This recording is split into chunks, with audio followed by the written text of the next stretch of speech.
of the concept that we have. So many countries are doing this quota system for women to have the chance to be represented in the National Assembly. But we have this now. For them to be elected in the 7 regions of the Gambia, 2 from each region, that's going to be a good number, and 2 disabled who are going to be elected by the organization or by the disabled organization in the Gambia. So I think for us to do justice, we have to support this for women to have the chance to come, because it is always difficult as I said. Whenever a woman have the intention to contest elections here, the first thing that they will say is she married or not. They will start talking about negative things about you. Either they are true or not, they will be saying so many things. So you don't even, the support from the family, you will not have it, rather than from the community or the country at large. So it is very difficult. So this is the only chance that they have, or that can help them to have a good number in this parliament. And there are some things that, to be quite honest, that they are the only one who will be able, or who will be bold enough, or who will be comfortable to say it for themselves, or for themselves. There are some issues. I heard about a bill that was passed in the Parliament of Scotland, that a member of Parliament come with a bill for the government of Scotland to be given free parts to each and every woman or lady in the country for free. And it was very easy, and it was approved. And the majority of the names in the Parliament, Scottish Parliament, are men. So there are things that men cannot advocate 100% for the women. It is themselves that can do it for the population of the women in the whole country. So I'm appealing to everyone to give weight to this bill and support it for it to be passed. Thank you. Thank you. Thank you very much. Honorable Member Woolley West.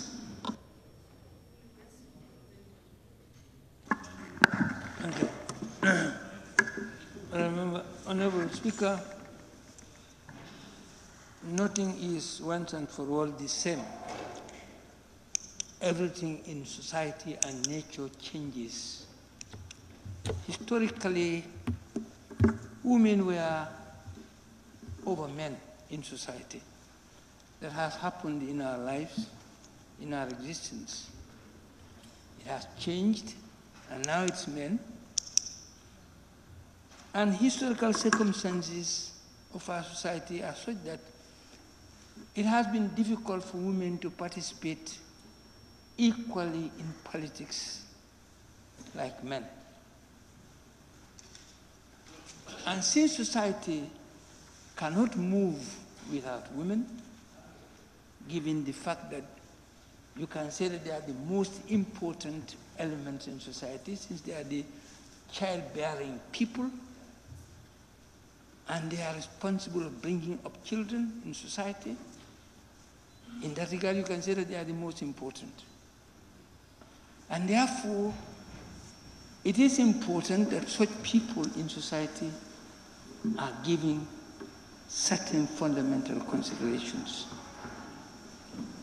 one of which is to assume responsibility for the management of the affairs of society. Women should be key in that, given their fundamental role of being childbearers in society. It has not been easy for them, even though in our political activities, women are more prominent. If you go to any constituency, women are more prominent in politics than men. And women are always active in politics, even outside elections. Even outside elections, women are always active in politics. I don't think there is anybody here who will deny me that. As far as I'm concerned, in my constituency, women are always active in politics. whether there is election or there is no election. And whenever they see something is going wrong, they rise up. So that's why they are more active in politics than men are. Most men are only active when there is an election. And now that society is fundamentally changing, it is important that we give women that role that they deserve in society. People are saying yes because there are many. There are more than men. For me, it is not necessarily because there are more than men. Even if there are 1/4 of men, they should have that same privilege, same right as been enjoyed by men in this institution as well as other institutions in our country. And that's why I'm in full support of this affirmative action to make it possible for women to play their role in managing the affairs of our country within the realms of this fundamental institution. When I read the bill,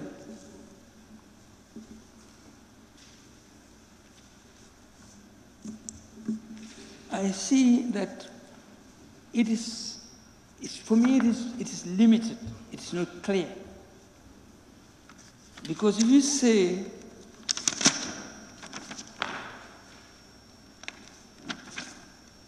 Madam Speaker, I'm referring to the bill clause.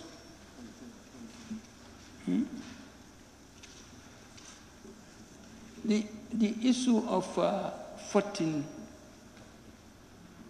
how they are to be elected, is not clearly defined in the bill.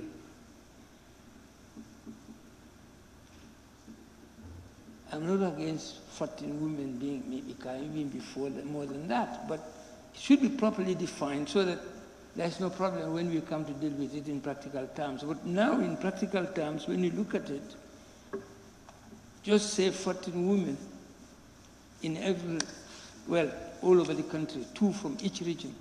But how? 2 from each region, how? Where? That is what should be made clear in the bill, so that when it comes to be implemented, we don't run against any hurdles. Madam Speaker, I'm not going to say much, but when we come to deal with the bill, at committee stage, maybe there are certain suggestions that one can make to improve it better. Thank you very much. Thank you very much, Honorable Member for Talinding. Thank you very much, Madam Speaker, for the opportunity. I will join the rest of the Assembly to commend my colleague for making this historic event happen today, member for Banjul South. And I will also like to commend the champion of women rights activists, the Minister of Women's Affairs, Women's Bureau, among others, Madam Speaker. Madam Speaker, 5th Legislature, we are here today to be a face of the cold face of making it happen. We are here speaking for the vulnerable who cannot speak for themselves. So let us try and make it happen, Madam Speaker. Going through the bill itself, where it says the bill also imposed an obligation on political parties to promote gender equity in the selection of candidates to contest National Assembly election, as well as respect for human rights. And this is quite true, because human rights are rights that everyone is born with. It's not that one needs to go to a shop and buy it or credit it. So therefore, as people who constitute 52% of the population, women, I don't think our rights need to be tampered.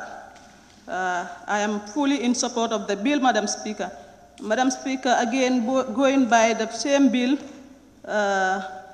it also states that there are obvious reasons that we need to have women representation in Parliament, because we are caregivers. Wherever we are affected, Wherever we are excluded, everybody is affected. So for that being the case, I think to have 14% 14 reserved seats for women is obvious. Madam Speaker, as elected representative, there is nobody in this parliament who is not voted into this parliament by women. We have never seen anywhere where we talk of by-comping, but we always rely on DCI comping to get our votes. So for that being the case, I am calling on all honorable members to support the bill. On that note, Madam Speaker, I beg to move. Thank you very much. Honorable Member for Jara East. Jara East. Oh, okay, Busumbala, thank you.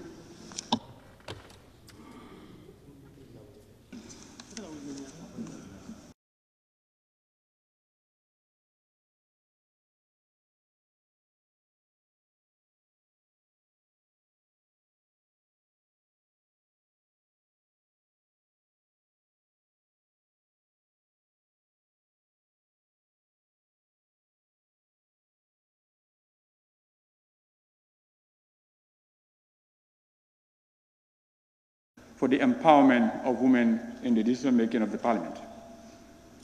Madam Speaker, I want to remind the Parliament the good work of the fourth Parliament, fourth legislature, the fourth one, the previous one, not this one. If a bill was like this, I know, was not brought for the enlargement of the constituencies, probably I, Honorable Olundum and Simon Train, Brikama North and Brikama South will not be in the Parliament. Because they did a good job, expand the Parliament, Busumbala was created, you Olundum created, Simon created, Brikama North and Brikama South. No, these are the places that I'm used to. I'm an MP of Como, of West Coast. 3 of us, Olundum, Sanimentering, and we are Combo North, 1. Brikama Central, now been enlarged to 2, we to 3. That means the vulnerable people of our society have the chance to be represented. Because if, for example, one person is going to represent over 100,000 people, it will be very difficult for an individual. Smaller size, everybody have opportunity in the decision making. So obviously I accept and I want to support the enlargement. And more especially for women, Madam Speaker. I want to make it very to people. Every individual you see is working very hard for a successor. Somebody succeed you. And who succeed is your children that you have. I, Honorable Judge, my first 3 children are all female. So having a bill like this, that means I'm giving chance to those children that are time to have the opportunity to be in the Parliament. So these are some of the reasons I'm trying to tell you. So it's not with a small margin for us to have a bill like this to empower our Gambian women. And not only in the Parliament, but every sector of life, women need to be empowered. However, Parliament have procedures. I believe the mover will agree, because nobody will say this is not a good bill. But I believe the due process will be followed so that we can have the best amendment that nobody will live to regret and all of us will live to celebrate. Madam Speaker, a point to bring it up. My lady councillor that works with me for the interest of women in my constituency is here seated. And the greater percentage of elected population in my constituency are women. I cannot say the other sect doesn't vote for us, many of us to come here, but the greater number of people that voted for us to come to the parliament is the women. So why I'm trying to give all this, the importance of this bill is even long overdue. It should have come earlier. Because according to procedure, we all know it cannot be effective this election, parliamentary election that is coming. Because IEC law says 6 months before any elections for a constitutional amendment. That has a link to election process. So obviously, it cannot be effective. That's why I'm saying it's long overdue. It should have come earlier.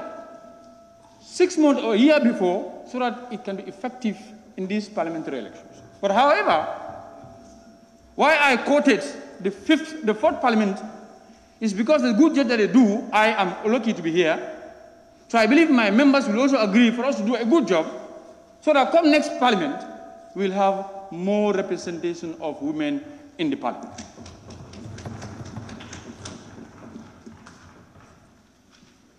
Madam Speaker, as I mentioned, there are procedures. And parliament, constitutional amendment, we all know it has procedures of about 75% of members should vote for it.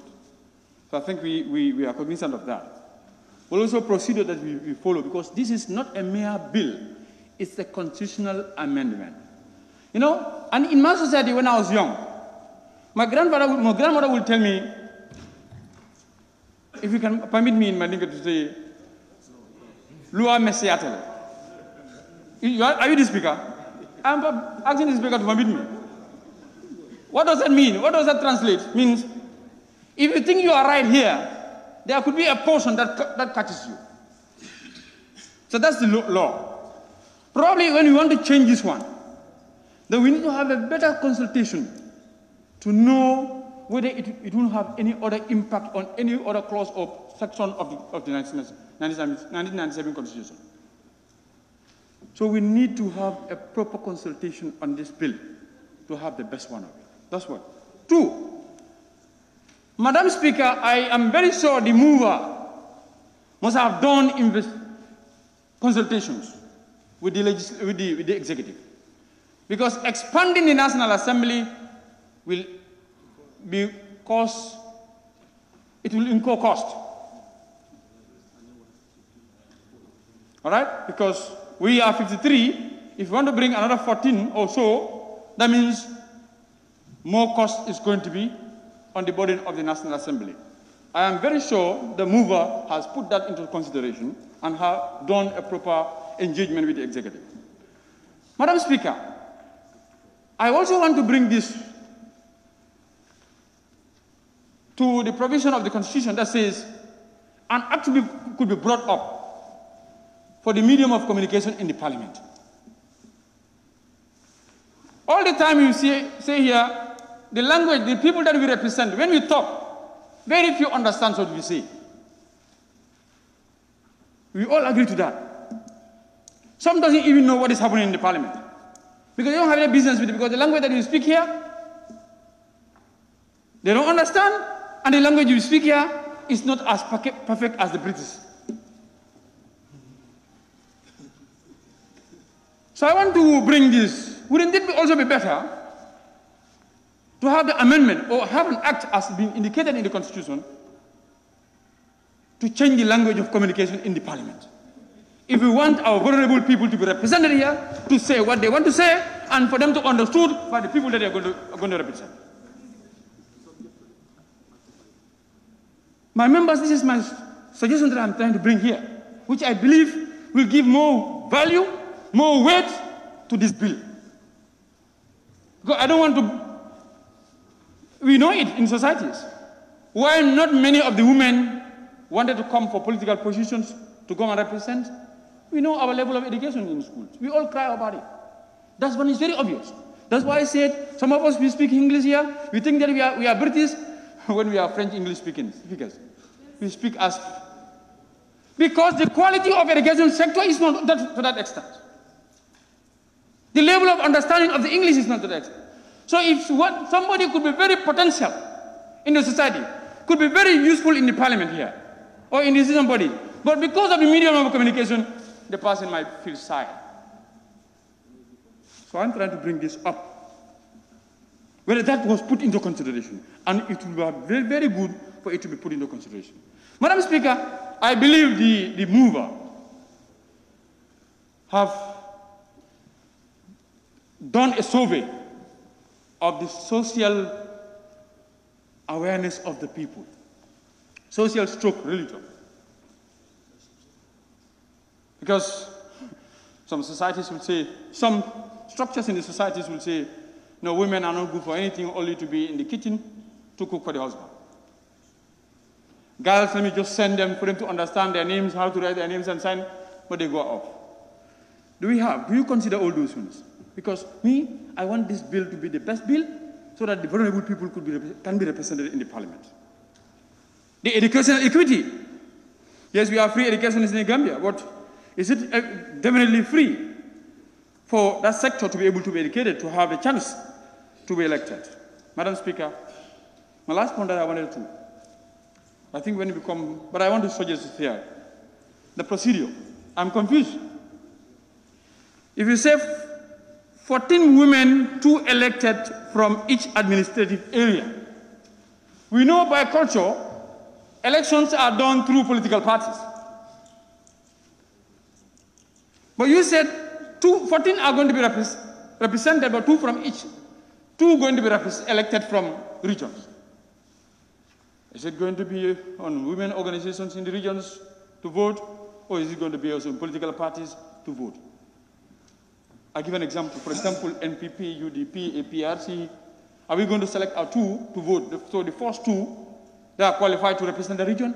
But if that is done, if it is going to be based on politics, political parties, then are we considering the political lens of also? Because we are going to empower, there are going to be a situation where a political party might or will have a lot of representatives in the parliament.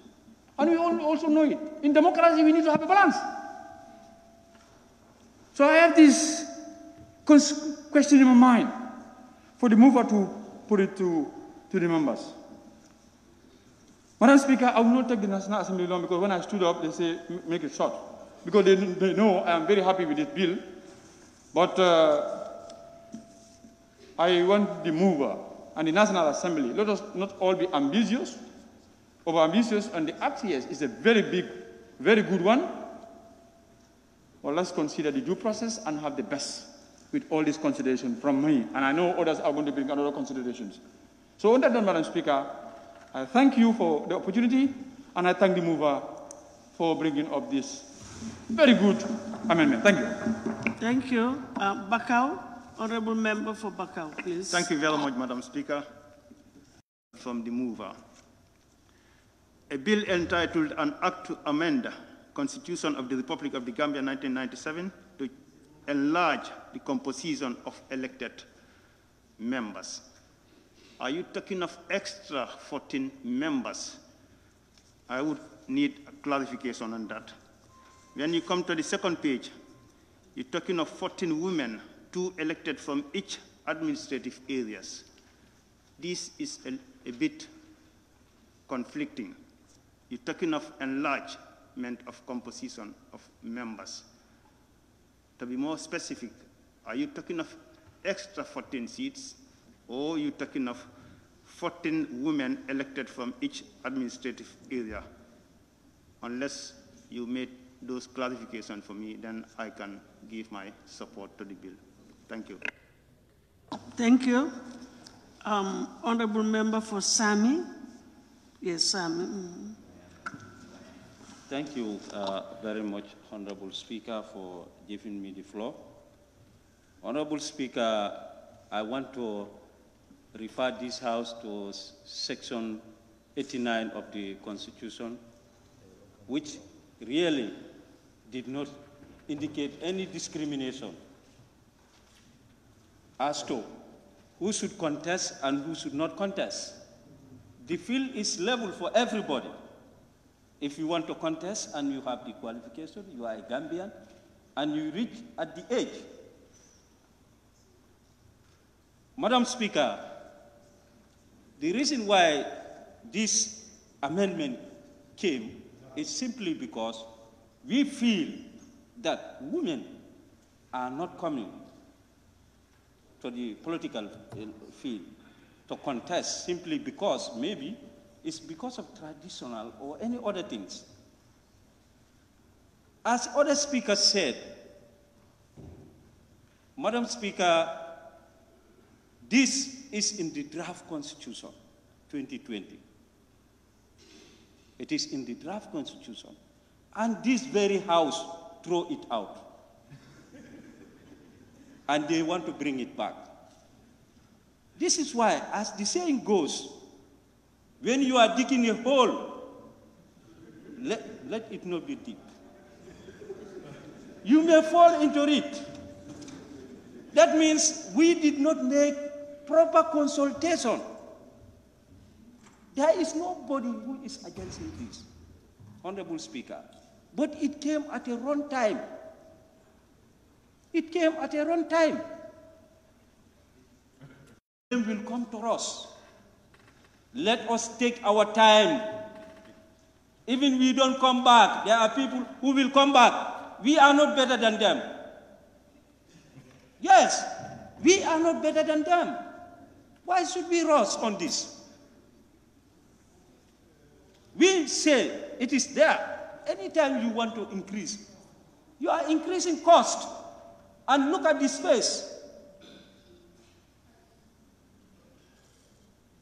That one also is a cost, Honorable Speaker. Honorable Speaker, and it is stated that the 53 seats will remain added to this 17, because 14 for every region. 14 plus 2 disabilities. That's 16. So it's another cause. And if we look at the draft constitution says no to nominated members. And now we want to reduce it. We say 2.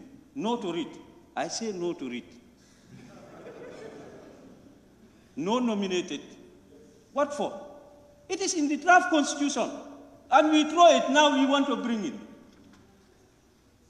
Let's make it 0. No nominate members. Observation, Madam Speaker. Honorable Speaker. Observation. No observation. If your time comes, what you want to say, you can say. I'm the one on chair, please. Please, no, 0. Nominated members, 0. Honorable Speaker,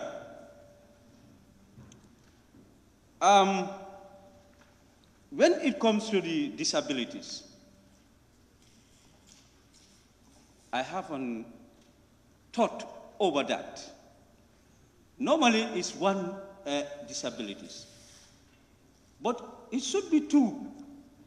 For the simple fact that the one should be at the Greater Banjul area, the other one should be at the rural area. Not all of them should be here. Not all of them should be here, if that is to be.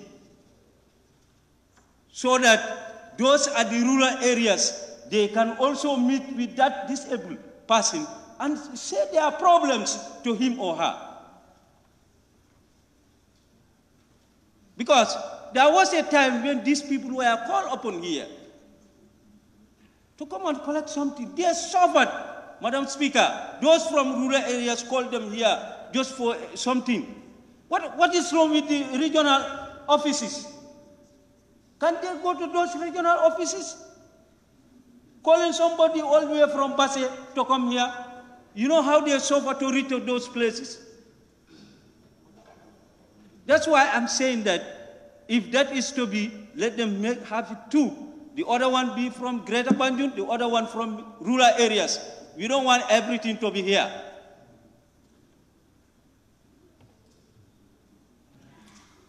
Madam Speaker, this 14 that they are talking of, others have, said it. But we said 14 every region. Sorry, F2 every region. And how many political parties? I don't know how are they going to select it. How many political parties? And an independent may come up. An independent may come up. Madam Speaker, finally, I'm recommending let us refer to ABC and we make consultations before we pass this. Let us refer to ABC.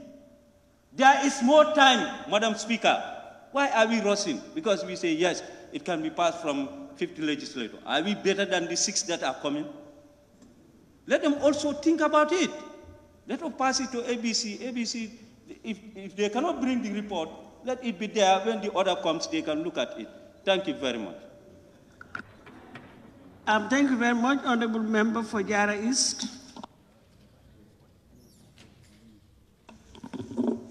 Thank you very much, Madam Speaker, for giving me the floor. I also rise to contribute my quota with regards to the subject matter. Honorable Speaker, women empowerment is very critical in our day-to-day activities. And this component that we are talking about are considered as the critical mass. They are very important in our developmental drive. Honorable Speaker, to come to the Constitution, women has never been disenfranchised by our Constitution. The role of women has been seen very, very important and is quite conspicuous. It is known to every Tom, Dick, and Harry. Therefore, women empowerment, Madam Speaker, I think all of us will agree. But with regards to this constitutional amendment, I have a problem with the timing and the approach. Is the timing proper? And why the rush, Honorable Speaker? And to go to nomination, in fact, contemporary trends in Africa and the wider world have seen that nominations are not becoming fashionable. Because there is one danger in nominating an individual.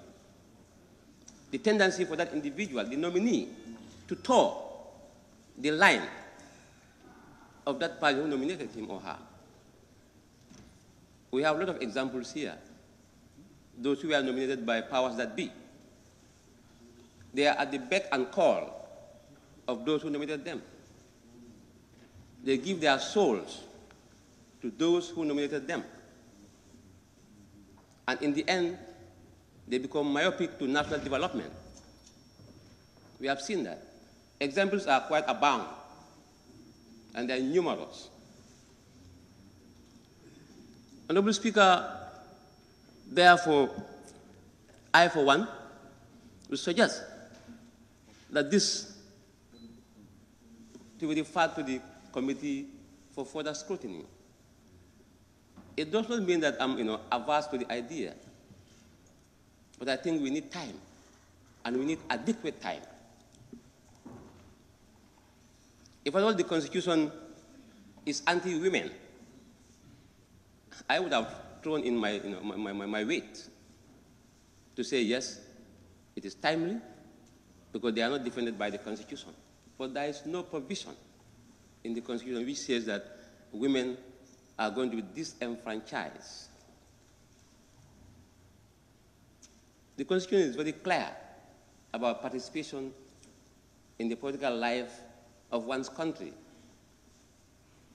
There exists a level playing field for all and sundry.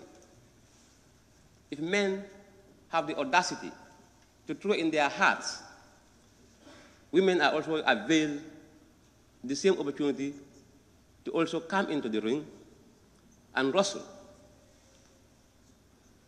And I think we all know that we have women who can contest elections and win just like their counterparts. We have women who have the wherewithal, who have the integrity, the moral fiber to contest with their male counterparts. And we have women who have weathered the storm and they are standing tall. So I believe, Madam Speaker, as long as the Constitution does not disenfranchise our women, I think we should not rush this bill. And I have some questions for the mover. And this must be seen as my detached opinion. Is this out to empower elitism, the elite class? How about those who are not lettered, those who can read and write? Will they have the opportunity to slice the cake? Are they going to be factored into the equation? I understand that it's targeting across the country, all regions. But not all regions' women are lettered. So that's one of my doubts, and the timing also. Madam Speaker, to end a long story, I think this should be subjected to further scrutiny, whether we can put our heads together and come up with a more comprehensive, ideas. Thank you very much. Thank you very much. Honorable Member for Serekunda.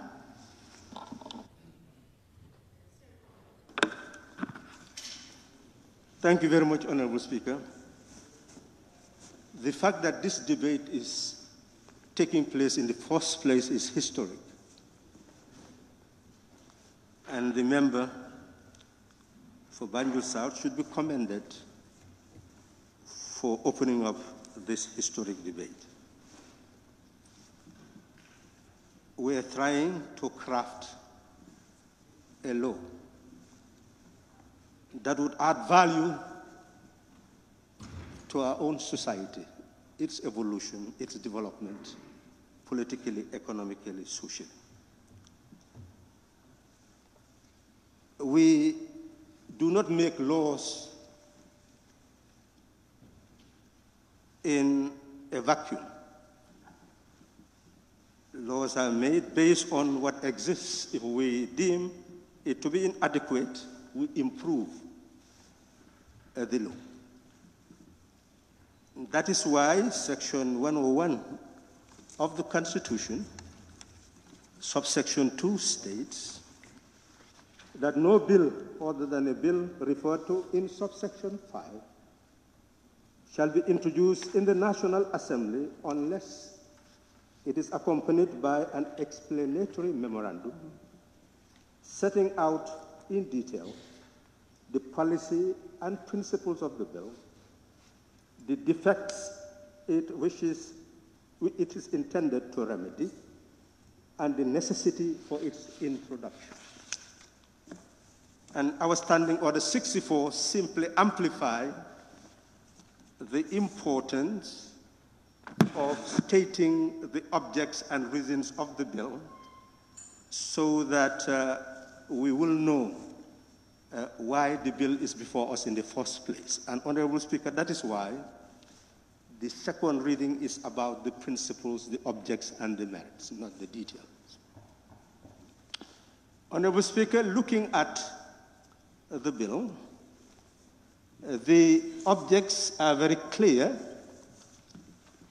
that it seeks reservation of specific seats for women and persons with disabilities. It seeks to promote gender equity and ensure greater participation in the public life of the Gambia, and they mentioned based on a consultative process, and they mentioned the process that brought the draft constitution before us as one of those processes. Looking at the merit, we must look at the genesis. It is, of course, recognized by practice and law that there is inequity. That is why Section 15 of the Women's Act states very clearly, Honorable Speaker, that, and it deals with temporary special measures in favor of women, that every organ, body, public institution, Section 15, authority or private enterprise shall adopt temporary special measures as set out in this Act aimed at accelerating de facto equity between men and women. Equality between men and women. The special measures to be adopted under subsection 1 shall not be considered discrimination as defined in this Act or in any other law in force, but shall in no way entail as a consequence the maintenance of unequal or separate standards, and be discontinued when the objects of equality of opportunity and treatment have been achieved. So essentially, it is conceived that for some reason there is inequity, and the object is to eradicate that inequity, create equity, and therefore allow fairness to take place. So in that regard, that is really the continuum that brings this bill before us. We understand the objects. What is important is to look at the constitutional basis of the bill, as well as put on what is usually called our gender lenses to see whether it is driving us towards the fundamental objective of creating equity. Honourable Speaker, Section 226 of the Constitution is very clear that a bill must be published in the Gazette for at least 90 days, 3 months, and another 10 days, no less than 10 days, before its introduction. It goes further that after the first reading and going to the second reading, it must be supported by the votes of, and people can look at it, I don't need to be looking at it to quote it, 3/4 of the majority of the Parliament to pass in the second reading and the third reading before it can be submitted to the President for assent. So we must bear that in mind.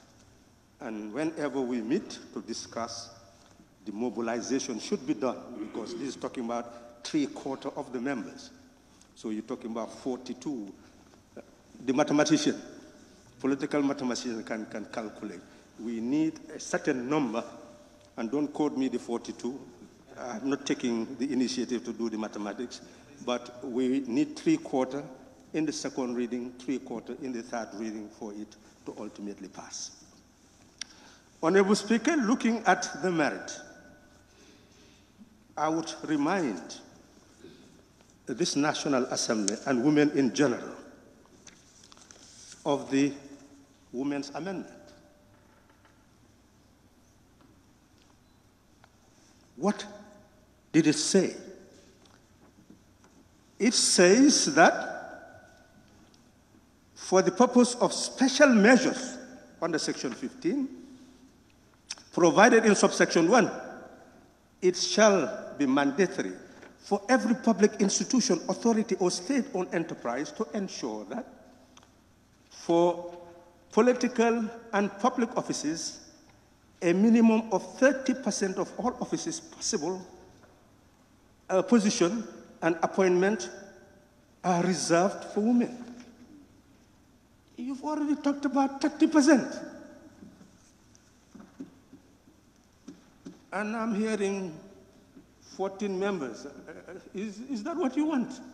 You've already have a law which needs implementation. If need, it should impact on constitutional reform. What are you fighting for? It's left to you. But it's not you, it's also me. As all of us have said, we are all brought into this world by a woman. And we can never be superior to that woman. So when we talk about women, we're not talking about somebody isolated from us. It is in our blood what brought us into this world, what educated us, guided us. So we're not fighting for the right of somebody there. We are fighting for ourselves. So essentially, our laws have been developing. And now they should ensure, we should ensure, as National Assembly, to find out what we need. Do we need to make it higher from statutory to constitutional? What process will it require? Do we use this measure as a temporary measure? I'm in support of any measure, gradualist or any measure, but let us be focused. Let us be focused and let us know that what we are doing is fit for purpose. Some members, Honorable Speaker, have mentioned, but that will come during the consideration of the content of the bill. I quite agree with some of our members. It was in 1947 that the colonialists accepted for one person to be elected in the Legislative Council. They created an executive council, legislative council, but they were all advisory. They had no authority. And they nominated members to them, both official and unofficial. So the power of the governor to nominate asserted the dominance of the governor over the legislative and executive council. So it was a process of struggle. 1960 universal suffrage. Ultimately, 1963 internal self-government, 65 independence without actually sovereignty, 70 sovereign existence of the nation. All these were processes, but in each of those constitutions, you will see nomination by the governor, even participation by the chiefs. Chiefs used to have 5 elected representatives in the House of Representatives. I think if my memory is right, 36 chiefs selecting 5 representatives, and they were equal to the rest. So essentially, we are moving towards getting rid of that power of the executive to influence the National Assembly. And it was hoped that a third Republican Constitution will enable us to achieve that. We have not achieved that. Would the Honorable Member for Banjul South leave a legacy of nomination? I don't think she would want to do that. I will strongly advise that when we come, we expunge that from the text. Okay, I will not go to the detail, but let's bear in mind the principle of nomination, how it arose, and why we must get rid of it. It should not feature in any modern legislation. So looking at the element of representation by those who are considered people living with disabilities, have they really been secured? When we look at the content, the mover should look at it again. Women who are living with disability, are they really secured? Or is it open that even 2 men could be selected.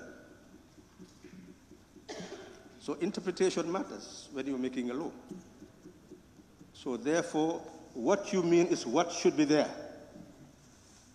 If you don't capture it, then you leave it open to all sorts of misinterpretation. Honorable Speaker, it is important that the Women's Amendment Act covers the issue of political parties. So do we want something more inferior where they promote? This is not talking about promotion, it's saying, it's fixing the number, the percentage. So what do we do? I think that is a question that all of us should answer. Notwithstanding, it's a progressive move, and it shows what Parliament can do through private members' bill. And we believe that this will impact. We've seen a number of private members' bill. We can see what Parliament is capable of doing. We believe that all these moves will now impact on the development of our Parliament as the theater for considering what improves the lives of our people, defend their fundamental rights, enlarge their freedom, and enhance their prosperity. We do impact on that by making the law which governs how society is governed. Thank you very much. Thank you very much, Honorable Member for Nyanija. Thank you very much, Honorable. As previous speaker said, definitely this is timely. And in fact, this could have come earlier than today for us to definitely do justice to this, because looking at the general overview of the bill, I think nobody will against it, in my own view, because this is something that that is dealing with our women, the greater part of the population that we represent here. Before coming here and before taking my stand, I did my small consultation with some women, and then I think it is only right if I stand here to definitely give my support to this bill.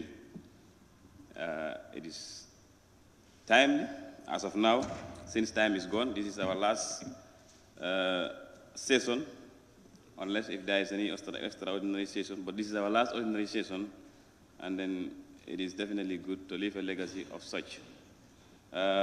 Just few comments that I have regarding its general outlook. Looking at the subtitle and commencement, not going into the details, but I think these are issues that we need to these are issues that we need to check. There is no way it can be effected in this legislative election that is coming.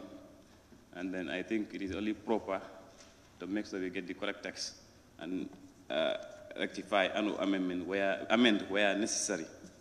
I know the process will be on, and then we will do justice to the process and make sure that anything that is left behind or anything that we need to add it to give more substance to it, to give it more credit, to give it more value, definitely we will do. Just another important thing is regarding the consultation. It is very, very important that we do consultation on this bill, because I know every Gambian will love it, every political party will love it, but it's important we consult them as political parties. Let's get to the bottom of everything, consult the political parties, the executive, the general structure of the political parties, so their opinions about this, and then we come here and do justice. Not only us as legislators, we sit here and do what we think is right. I think it's important we give them that credit, consult the various political parties. I don't know whether it is done, but if it is not done, it needs to be done. And also the executive, I think it is important for them to be consulted, because in one way or the other, it's affecting some parts regarding the executive power to nominate in this assembly and so on. It's important that we consult them, and also, like other members said, having extra seats here, have some other issues. I think these are issues that we can definitely take up. But in a nutshell, I think it is non-controversial. It is a welcome bill on behalf of my people and on behalf of whosoever that can hear my voice and throw his or her weight behind this. I think it is a good bill, and I urge all my members, all the members of the National Assembly to support this, because anything for women is for all of us. Thank you very much. Nyamina West. Thank you, Madam Speaker. Well, Madam Speaker, I humbly want to be part of the history. This bill is very essential, and I commend my colleague, the mover. I also commend women organizations that are behind the minister. I will join my colleagues in saying that it's a very good bill, since among all of us here, all of us can attest that every member here equally would want his wife, his daughter to represent or to be a member of parliament. And then all of us attest to the importance or to the respect we give a lady or woman. So therefore, I also found this bill very interesting, and essentially it is worth supporting. Most of our colleagues spoke here, and they advised that the mover make more consultations as far as there are many questions has been raised, and that the only thing we concern about the technicality of the bill and due procedure. Like my colleague or the member for Serekunda said, we need to give the bill due procedure. But if that's not the case, I believe every member of parliament would love to see this bill passed if deemed fitting technically, because like I've said, we all yearning for the support of women. Most of us depend on them when it comes to politics, and they are our mothers. We know the support we had from them. So therefore, we will advocate for this bill. Technically, that's just the question, but there are many laws, or I can say there are many outlets that this thing is fitting already. I myself can say the Constitution, the 1997 Constitution, has leveled the ground for politics for everyone in the Gambia, and the Women Act is also there. So what stranded women on politics has just gone more than on laws. We can say, per se, when it comes to funding in their elections, how many of the ladies will be ready to support financially, and so on and so forth. So there are many other things that is stranding them, but just beyond the laws and the acts that we are passing here. But like I've said to myself, I have the belief that the 1997 Constitution has leveled the ground, and then the Women Act is also there for them. So we will be supportive, but let us all reason well to see that we come out with a befitting procedure. That is the normal procedure technically. Thank you. Honorable Member for Kiang Central. Thank you very much, Honorable Speaker, for giving me the floor. Let me equally join my honorable colleagues to thank the honorable member for Banjul South, the mover of the motion. Honorable Speaker, the Gambia as a country, we have an international obligations. And one of those obligations is the Millennium Development Goal 5, where world leaders have committed themselves to combat poverty hunger disease, as well as illiteracy and discrimination against women. Therefore, it is important that women are considered in decision-making processes. They should be in decision-making institutions where decisions are taken. Honorable Speaker, I will not go far. Back home in the Gambia, you will all agree with me that the role of women in this country, in the development of this country, is very, very important. And in a nutshell, they already assume their position. They are hardworking. We had a commission called the Algali Commission, Honorable Speaker, 1994, immediately after the military takeover, when most of us were going to school. A lot of people appeared before that commission. And if my memory serves me well, hardly a woman was accused of being corrupt in that commission. So what is stopping us from including them in decision-making processes? Honorable Speaker, of recently concluded Truth, Reconciliation, and Reparation Commission. A lot of people appeared before that commission. I've never remembered an instant where somebody said, a woman tortured me, a woman enslaved me, a woman do this or that to me. So that alone is telling us how honest they are, how important they are in our society. So if we have such a group, why not we have them as our partners in the development of this nation? What is stopping us? Honorable Speaker, I think what is important here, the most fundamental thing is the way and manner, the method that we're going to apply, the method that we are going to use in order to include them in positions of decision-making is what we need to look at. Because if you talk of democracy, you're talking of a fair play. And here, the choice of people matters a lot.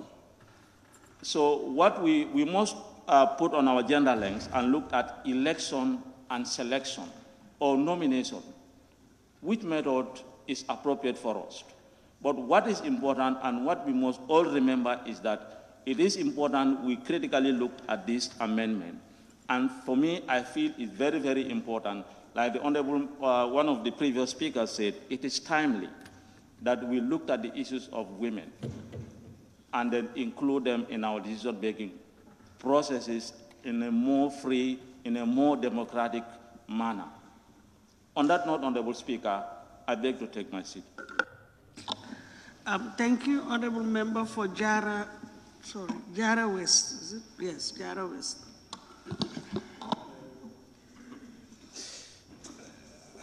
Thank you, Honorable Speaker. Almost we're going to follow one another's suit. It is the same topic that we're talking about, and probably you may notice something that was previously discussed, and it would be of time waste to go back to that again. But the bill has an objective and it has a regime, like we all have it on our decks. It is requesting for a constitutional amendment of the Republic of the Gambia 1997 Constitution.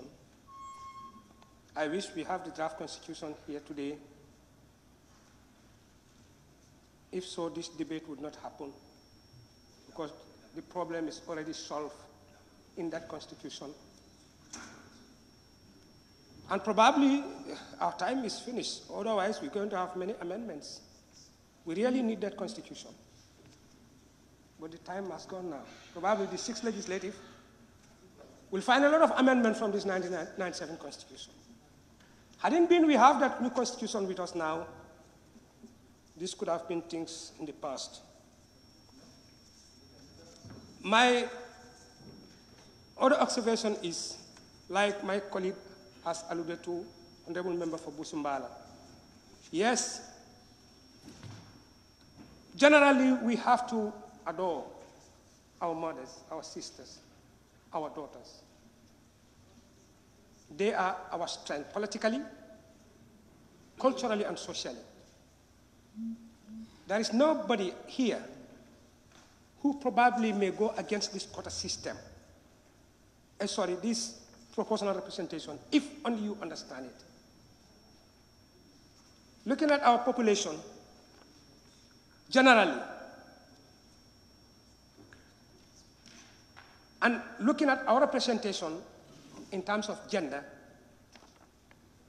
one can say that they are not fully represented in the National Assembly, and not even the National Assembly in other, avenues where people are represented.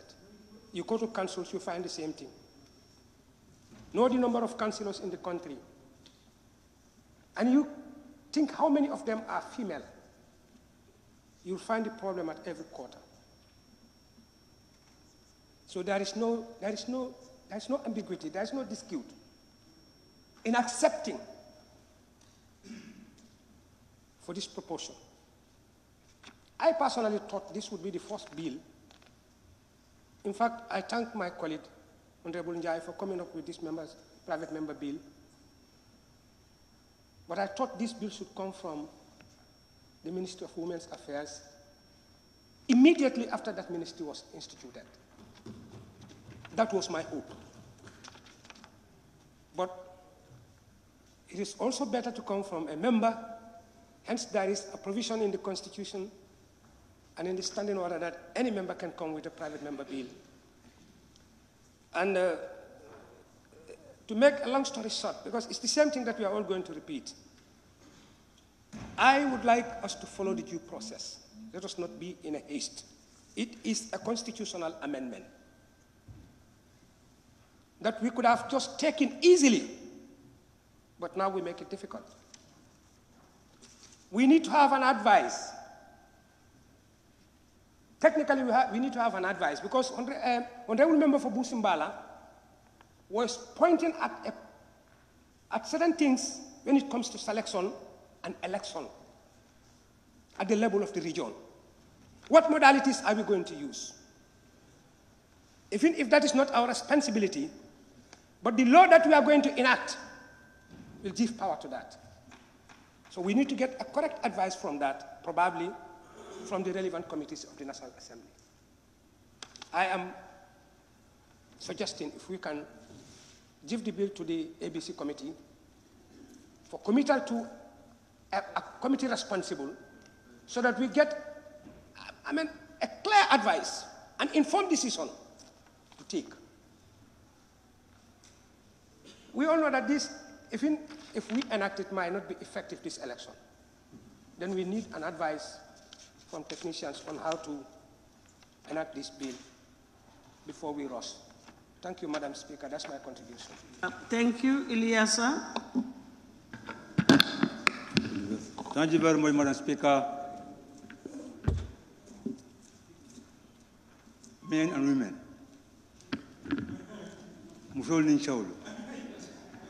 fathers and mothers, you need to be very careful, Madam Speaker. If you go to the Constitution, Madam Speaker,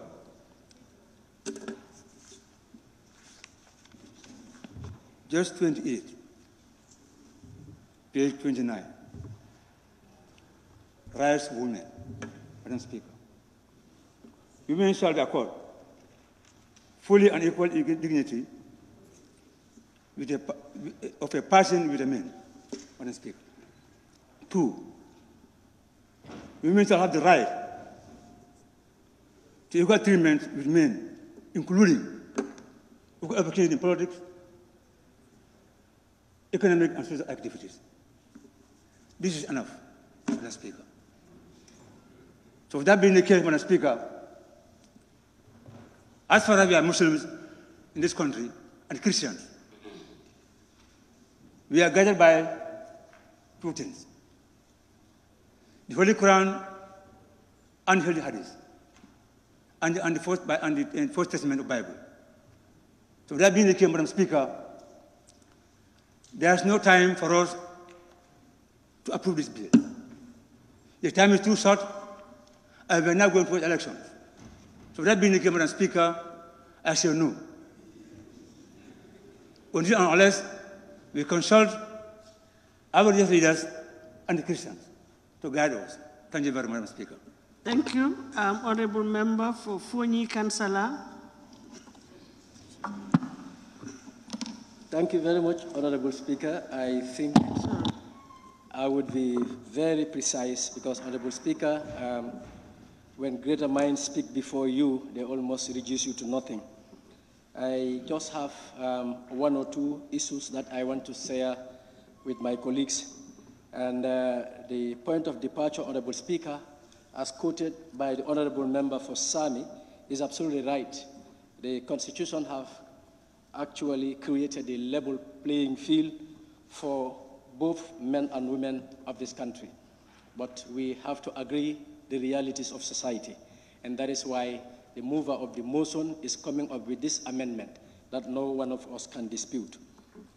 Honorable Speaker, that being said, I want to commend the Honorable Member for Banjul South, who have also added her name in the history of this 5th legislature.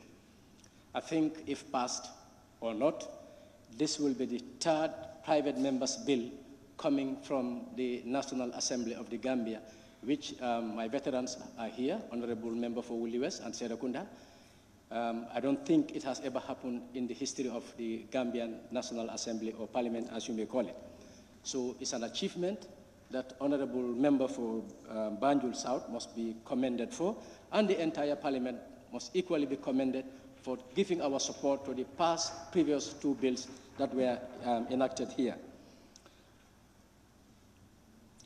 Honorable Speaker, as I said earlier on, I've been reduced to almost nothing, but I want to thank the women folk for coming in their numbers to show solidarity, and also the Honorable Minister in charge of them for being here in person to listen to the deliberation from the Honorable members. That being said, Honorable Speaker, I actually would not hesitate to peruse with my colleagues all throughout the stages to ensure that this bill, whether by the 5th legislature or by the 6th legislature, but history cannot write us off, because the bill have been, the motion have been moved by the Honorable Member for Banjul South. So whether the 5th legislature will enact it or the 6th legislature will enact it, of course, we will be part of the people that made the history in ensuring that women have been given the opportunity to also take their responsibility in terms of taking decisions that affect them, that affect the general citizenry of this country. That being said, Honorable Speaker, with your permission, I beg to take my seat. Yes, Fonyi Bintang. Thank you very much, Session. Madam Speaker, as the member for Councillor has alluded to, most of what we have to say have been alluded by our previous speakers. I'll be very brief. Madam Speaker, as we all know that in all our societies, or even in the Gambia, women form the majority. But when we come to the decision making, they are not represented as it should be. I think this is the reason why the member for Banjul South brought this bill. Madam Speaker, we all know that really some of our members has alluded to that the Constitution has a plain level field for all women and men. But we all know that there are other obstacles which are not constitutional, but religious, cultural, and other things that make them not to come to the parliament. So we all know that these are some of the barriers. How are you going to tackle also these barriers? We also think about that. But I think it all boils down to advocacy. I think the women from the minister to the women leaders, I think we should advocate for this. Talk to our people, talk to the ladies, and talk to everybody to understand these cultural barriers and regional barriers. I think that also is some of our problems. Madam Speaker, I think it is very, very important. As far as women are the majority, is very important. It should not be always meant for planning for them, deciding for and implementing for them. I believe that we should plan together, decide together, and implement together. That can only be done when we have a fair representative at the parliament. And Madam Speaker, I don't even want it to be only at the parliament, even from the cabinet. Let us start from the cabinet to the parliament and to other institutions. I join my colleagues in supporting this bill, Madam Speaker, but also I have an advice also to the women, Madam Speaker. Because, Madam Speaker, at the moment when a woman wants to vie for parliamentary, to come as a parliament for elections, the first person or the first people who will intimidate or insult the lady is the lady themselves. Honestly, they should stop that and make sure that they empower their fellow women. And a particular example of mine is when I became a National Assembly member and I went to one of my ward to have a female councillor. The day I presented that councillor, come and see how these women are insulting that lady. And they should be first being to be empowering that lady. You have to force away. But they say no. So my advice to the minister is, please talk to your ladies. When a female candidate want to contest, please give her a support. That is very, very important. Because the ladies are the main problem. So I'm advising the minister so that if possible, I don't know how we're going to do it with the women, so that you can, that of an advocacy, so that you can understand that they should empower women to become. We are not saying that they should be only this 14 only. We want them to be also represented by elections. It's very, very important. So, Madam Speaker, on that note, I beg to take my seat. Honorable Member for Woolly East.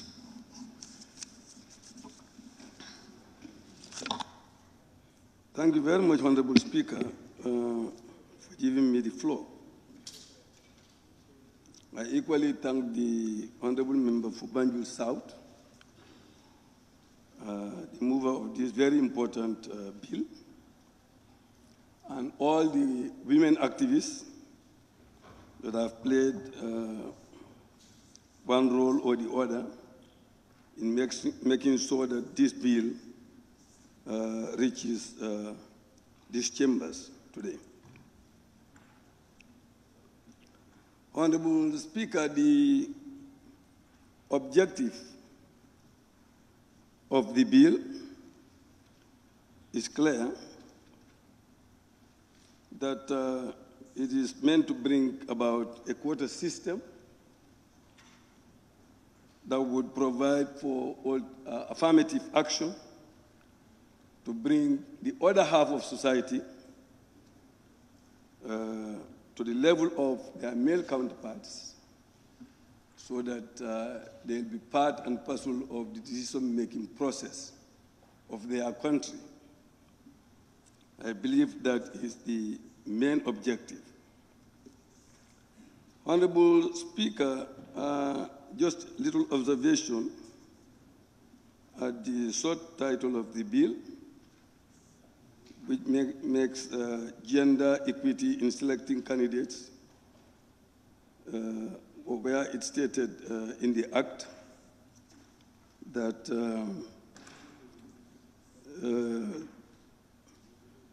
no. So commenting.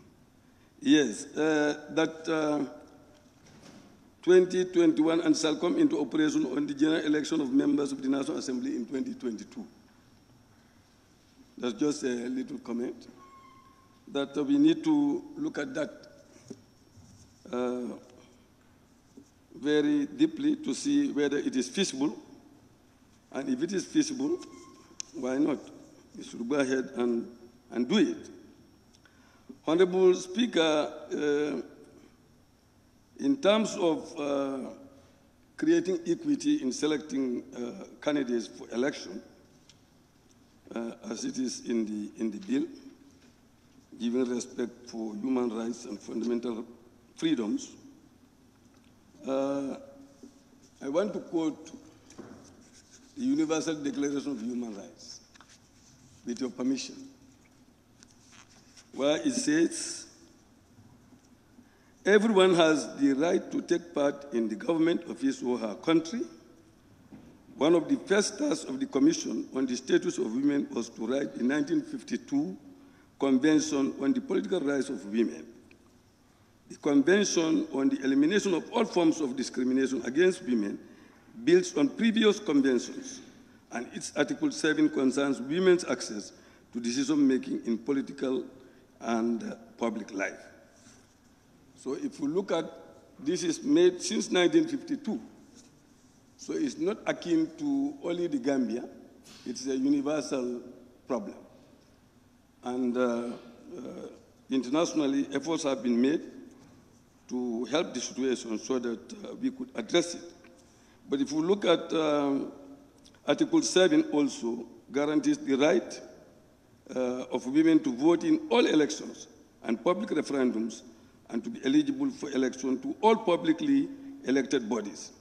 The right to participate in the formulation of government policy and its implementation, to hold public office and perform all public functions of all levels of government, and the right to participate in non-governmental organizations as well. So it has already been stated by members, did not meet that threshold. Honorable Speaker, my only other area of comment is the objects and reasons, and I've not seen any mention of nominated members there. I believe the objective of the bill is not to bring more men through nomination or bring nomination to bring more people or more members to this parliament, but rather more women. That is our focus.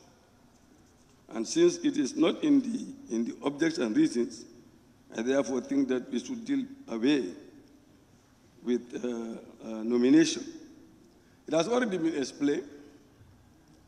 Nomination comes through colonial rule. They don't want to give us the power.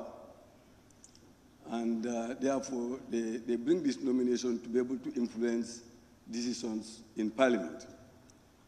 And other members also have explained that nominating people to an elected body like this will not serve to help the democracy to flourish.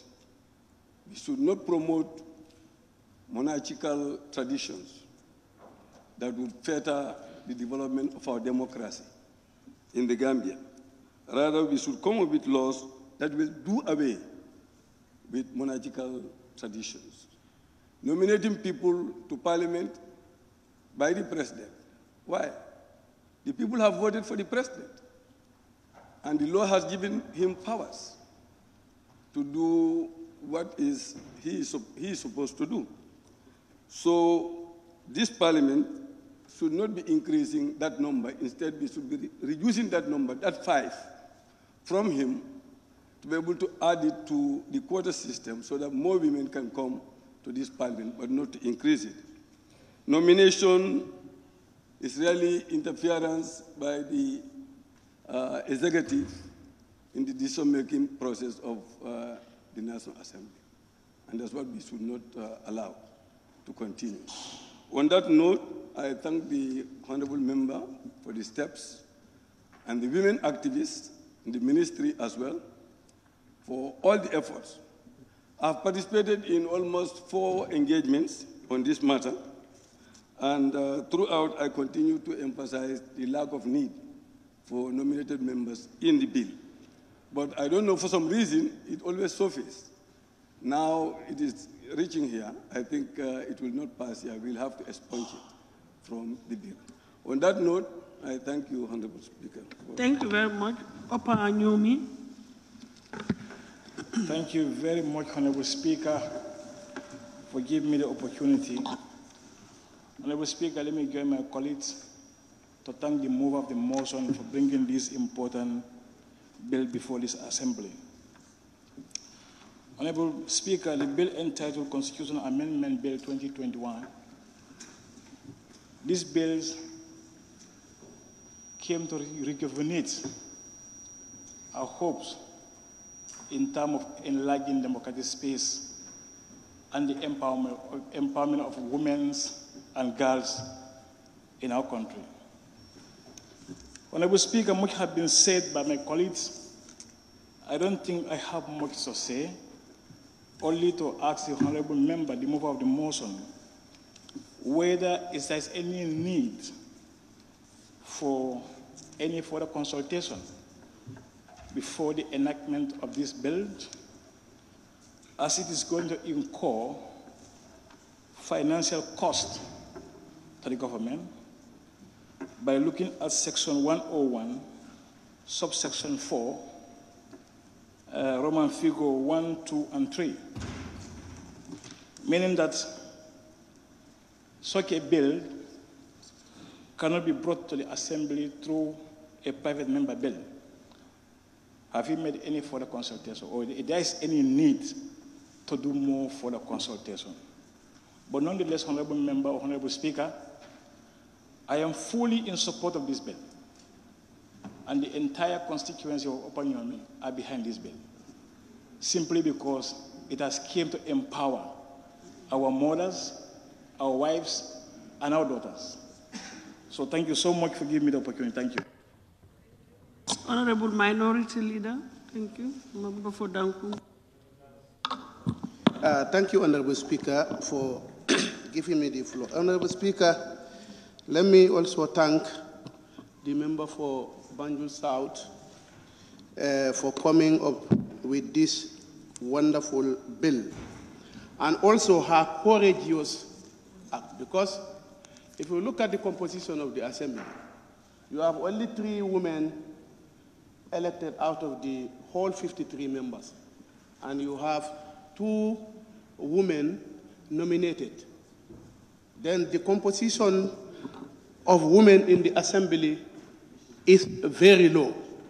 If she can have an initiation to come to this Assembly and ask for something from the men, she might be very courageous. Honorable Member for Banjul South, thank you very much. Honorable Speaker, the bill in place actually came to cater for 14 seats for women in the National Assembly. On its technicality, I think the member for Busumbala have outlined most of the issues, which I will not actually go through to delay the proceeding of the House. Honorable Member, Honorable Speaker, the bill actually, if you looked at it, anything that comes to uplift the welfare of women in this country, I don't think it is discriminatory, because it is a positive, even where it is discriminatory, it is positive, because it comes definitely to uplift the women. But actually, Honorable Speaker, if you look at it, it must pass through political participation, because election in this country, before you can be elected, you must pass through either through a political party or an independent. And Honorable Speaker, if you look at almost all political parties in this country, there is an executive position within these political parties called women's mobilizer. It's very difficult. You see men mobilizer, you see women mobilizers all over. This is an executive position in all political parties in this country. Women mobilizer. You will not see men mobilizer. Why? Because the women constitute 50%, I can say, of the population and 50% of the voter population of this country. Then if they should ask for something that passed through these political parties and make an emphasis of salary, I believe they ought to be given that mandate. So the women of this country, thank you very much. Honorable Speaker, but we will use this forum to talk to the women. The men are not the problem of the women. The women are the problem of themselves. You are a problem of yourself. If you have 50%, almost in every constituency in this country, if we go for election, if we go for an election in every constituency, and you want a woman to win there, she will win. Because you constitute the larger vote in almost all these constituencies. But always, I can remember when I was at the Pan-African Parliament, the then president is a Tanzanian woman, maybe Syria Jata might know her, Mungela. She said, the woman, you have to leave your PhD syndrome, that is pull her down, then you adopt the PHU, pull her up, then you will succeed. Then you will succeed on what you advocate for. Anything. The member for Serekunda have cited a very important amendment that we did here. The 50% of each public institution, not 30%. We have given it to you.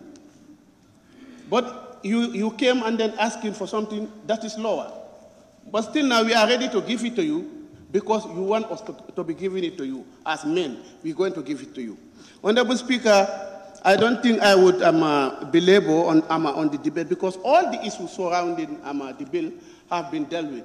So I thank the member for Banjul South for your courage to be tabling this bill for consideration. The only issue I would want to add before I sit down, the member for Councillor, I think private members bill, it is not only on this legislature. I can remember one, Idrissa Samba Sallah, the public smoking. It was, I think it's two, but I can remember Idrissa Samba Sallah. Yeah, the public smoking. He came with that one as a private member's bill. So, Honorable Speaker, on that note, I thank you. Thank you. Banjul North. Thank you.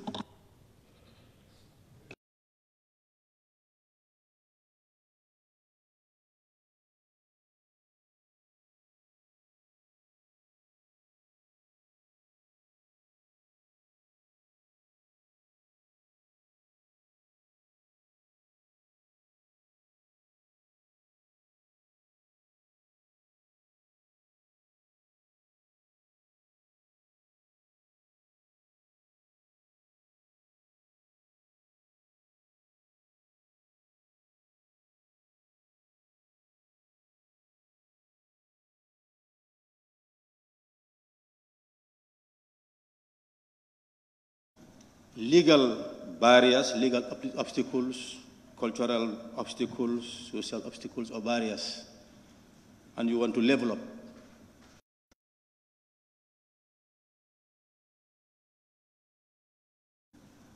Discrimination.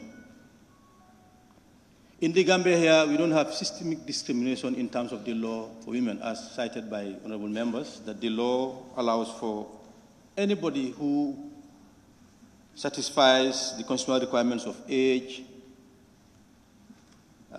and the other requirements to contest. And this, is open to both men and women. But of course, there are cultural and social barriers that are posing as a challenge for the full participation of women in the life of this country in terms of governance, in terms of managing the affairs of society. It has been cited that women, and it cannot be overemphasized, the importance of women in our lives. It is not them and us. We all have a stake in promoting women empowerment, in protecting the rights of women. In fact, it's human rights in general, including women. But because they have been disadvantaged, that sector of the society has been disadvantaged historically. That is why some form of attention is needed to remedy some of these challenges. Our mothers, I think each and every one of us, hold your mom dearly. So as such, it should reflect, it should go across the board, that any woman must be considered as a mom, and is indeed a mom, is indeed a sister, an aunt. So what you wish for yourself should be equally wished for the woman. It should not be symbolism. It should not be tokenism. You shouldn't just have women there just to dress up that there are women there. We want the involvement of women to have value addition in society, in the lives of women in particular and lives and society in general. So therefore, when we are promoting women empowerment, it's empowerment, to empower them to be participating in decisions, to be deciding for everybody, but not has provided for 30% representation of women at the political and institutional levels of the state, government, National Assembly, everywhere. Of course, it is the National Assembly that takes, it's the Constitution of the Republic that takes precedence over every law, every statute.